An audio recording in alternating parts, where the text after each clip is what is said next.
हाय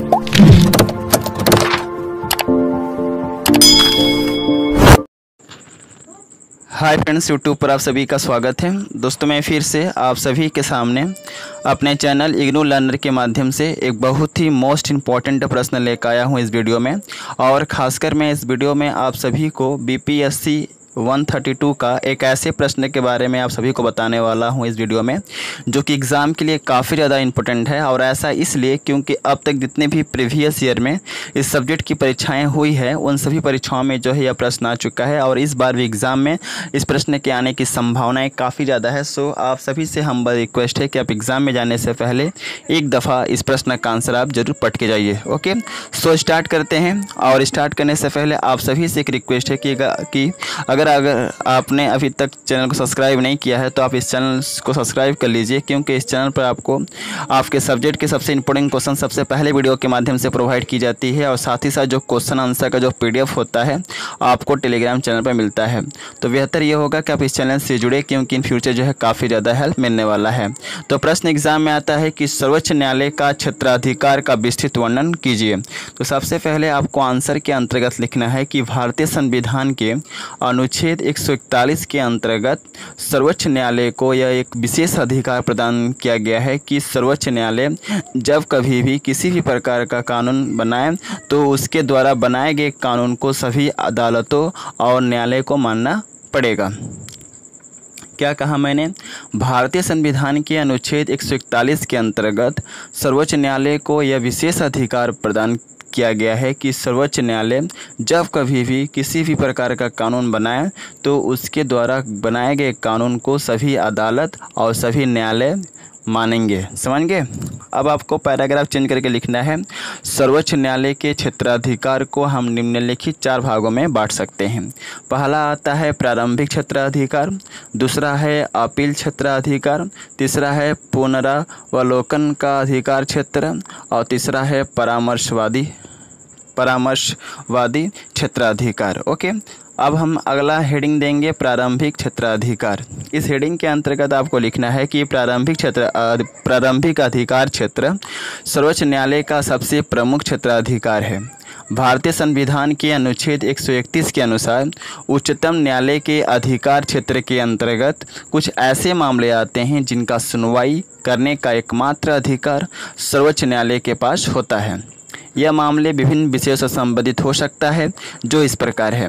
पहला है एक या एक से अधिक राज्यों के बीच उत्पन्न विवाद। अगर एक या एक से अधिक राज्यों के बीच किसी प्रकार का विवाद उत्पन्न होता है तो ऐसे मामले जो हैं प्रारंभिक क्षेत्राधिकार के अंतर्गत आते हैं। दूसरा मामला क्या है? संविधान के अनुच्छेद 226 के अनुसार मौलिक अधिकार से संबंधित कोई भी अभियोग सीधा उच्च न्यायालय में लाया जा सकता है। साथ ही साथ इन मौलिक अधिकारों को लागू करने के लिए उच्च न्यायालय को निम्नलिखित 5 प्रकार के लेख जो हैं जारी करने का अधिकार प्राप्त है, जो इस प्रकार है, जिसके अंतर्गत जो है प्रत्यक्षीकरण आदेश पहला लेख आता है, दूसरा लेख है परमादेश लेख, तीसरा है प्रतिषेध लेख, चौथा है अधिकार परीक्षा आदेश, और 5वां है उत्प्रेषण लेख। ये 5 प्रकार के लेख हैं जो कि मौलिक अधिकारों को लागू करने के लिए उच्च न्यायालय के पास आते हैं। ओके, समझ गए? अगला पॉइंट है सर्वोच्च न्यायालय के पास मौलिक अधिकारों को लागू करने के अलावा अन्य विषय से संबंधित भी लेख जारी करने का पूरा अधिकार प्राप्त होता है। जहां समझ गए ना? तो सर्वोच्च न्यायालय के पास क्या होता है? मौलिक अधिकारों को लागू करने के अलावा अन्य विषयों से संबंधित भी लेख जारी करने का पूरा अधिकार प्राप्त है। अगला पॉइंट के अंतर्गत लिखेंगे तलाक और वसीयत से संबंधित अभियोग भी उच्च न्यायालय के आरंभिक क्षेत्र के अंतर्गत आते हैं, जिनका सुनवाई सर्वोच्च न्यायालय करता है। तो ये सभी मुकदमे हैं, मामले हैं जो कि प्रारंभिक अधिकार क्षेत्र के अंतर्गत जो है आते हैं। अगला पॉइंट है, अगला अपील क्षेत्र है, अगला अधिकार क्षेत्र है वह है अपील अधिकार क्षेत्र। इस हेडिंग के अंतर्गत आपको लिखना है कि भारतीय संविधान के अनुच्छेद 132 के तहत उच्च न्यायालय के पास दीवानी और फौजदारी मुकदमों में अधीनस्थ न्यायालय के निर्णय के विरोध में विरुद्ध में अपील सुनने का अधिकार प्राप्त है। कहने का मतलब यह है कि भारतीय संविधान के अनुच्छेद 132 के तहत उच्च न्यायालय के पास दीवानी और फौजदारी मुकदमों में अधीनस्थ न्यायालय के निर्णय के विरुद्ध में अपीलें सुनने का अधिकार पूरा प्राप्त है। इसके अंतर्गत निम्नलिखित प्रकार की अपीलें सुनी जाती हैं, जो इस प्रकार है। पहला है, उच्च न्यायालय निम्न न्यायालय के निर्णय के विरुद्ध में ऐसे अपील सुन सकता है जिसमें 5,000 या इससे अधिक रकम जैसा प्रश्न सामने आता हो। अगला है, उच्च न्यायालय निम्न न्यायालय के निर्णय के विरुद्ध में ऐसे मुकदमे के अपील को सुन सकता है जिसमें निम्न न्यायालय ने किसी भी अपराधी को 4 वर्ष या 4 वर्ष से अधिक समय के लिए उसे कैद होने की सज़ा दी हो। अगला है पॉइंट, ऐसा अपराधी जिसको मृत्यु दंड दिया गया हो, इस तरह के मामलों को उच्च न्यायालय को खबर देना जरूरी होता है जब तक उच्च न्यायालय यह पूरी तरह से सुनिश्चित ना कर ले कि यह व्यक्ति जो है मृत्यु दंड के काबिल है। तो ऐसी स्थिति में उच्च न्यायालय उस व्यक्ति को मृत्यु दंड दे सकता है।